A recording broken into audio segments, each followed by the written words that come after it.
Dear Baby Boomer and Grandpa Millennial, Here I, we are. by the time you read this, I'll be on pilgrimage with my wife in Italy. One of the shrines we plan on visiting on our trip is the Holy House of Loreto. Charles, can you tell us a bit about the Holy House and its miraculous history? I read the article entry on it in the Catholic encyclopedia, and it was brutally skeptical about the whole thing, presenting numerous objections and doubts to its authenticity. So, what's the story, and what do you think about it all?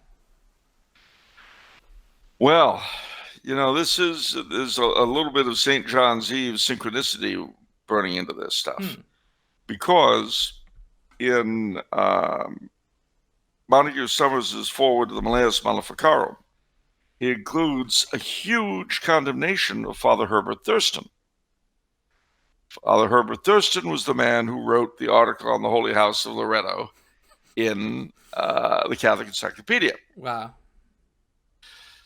And he rips him up. Summers rips up Thurston.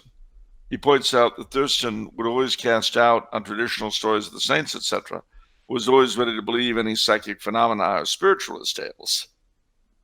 So, if the forward to Thurston's work, the forward to the Malleus, just the section on Thurston's work could be done as a pamphlet itself. Hmm. It's very useful. The Holy House was, in fact, the house over, you might say, the grotto at Nazareth. Now you've got to imagine that there was sort of a grotto, which was like almost like the basement, and the house was built over it, Yeah. and that's where Our Lady lived in Nazareth. Now the um, the house was in 1291. Acre fell. Perhaps it was earlier. Anyway, I forget the dates now, but it was after the fall of the Holy Land. The story goes that angels miraculously moved the Holy House to Croatia. But the area that they moved it to came under Saracen attack, so it moved again to across the Adriatic to a place near Recanati. But that area was infested with robbers, so it was moved one last time By angels. to, by angels to Yeah. where it is now.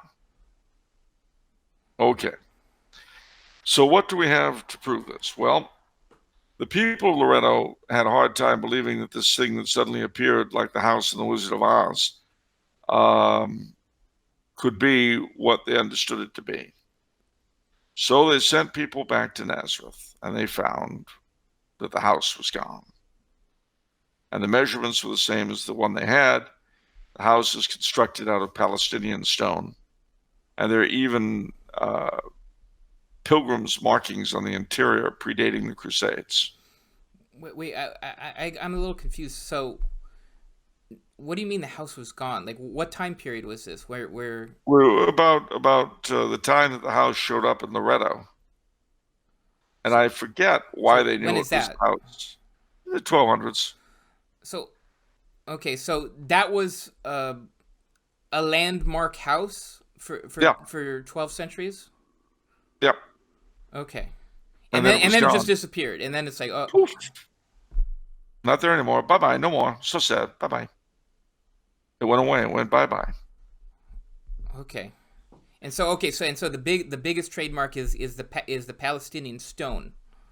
The Palestinian stone plus the pilgrims' markings at various places inside the house.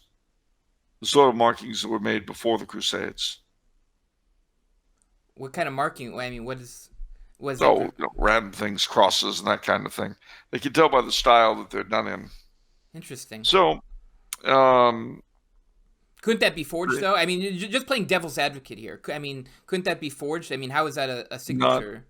not it could they've been there, we know, at least since the 1500s, and they couldn't have forged them then because they wouldn't have known how. Just draw a cross. No, in a particular way with a particular instrument. It Okay, chiseled into the thing, you say.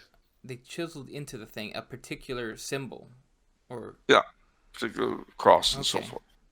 Now, the dimensions at Nazareth of where the house was fit this thing completely. Moreover, the place of Croatia, Trsat, is still venerated by the locals as the site where the house rested, as is the other site near Recanati.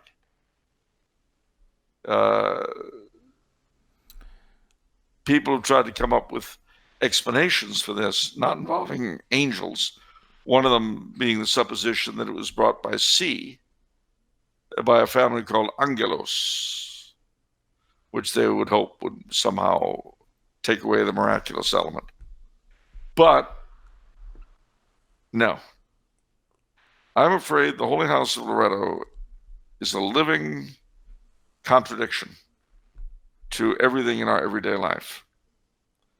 And I can see why Father Thurston, who hated miraculous stories of saints at shrines, but did enjoy spiritualist phenomena, would have been dead set against it. Okay, playing devil's advocate a little bit more, wouldn't anyone have seen the house floating as it's traveling?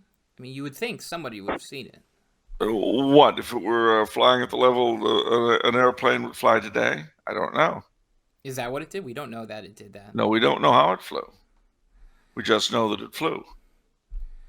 But at some point during this flight, it's going to be close to landing. Like, it's going to be within eyesight. Yeah. And so nobody saw it through any of No. its liftoffs or... It was literally just there one day. Okay. It landed late at night when no one was around.